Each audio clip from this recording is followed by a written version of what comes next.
Sipag nung ni ate, yung janitress. Kahit umuulan, no? Naka-raincoat siya, naka-sombrero.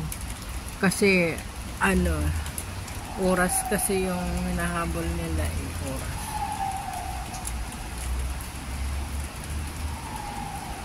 Tsaka, karamihan, part-time yan sila. May mga gawain pa yan sila na susunod, nakaabang.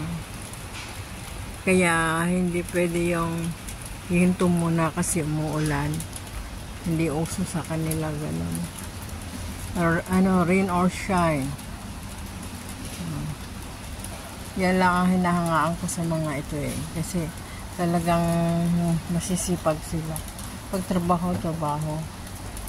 Pag naman na sa oras, sakto na sa oras, alisan na yan sila. Bahala na yung kasunod na naka-duty kung paano. Yun ang style dito. Hindi niya alam na siya yung kinikwento ako, tingin-tingin siya sa akin. Hindi man niya naintindihan. Hindi niya intindihan na siya na pala yung bida.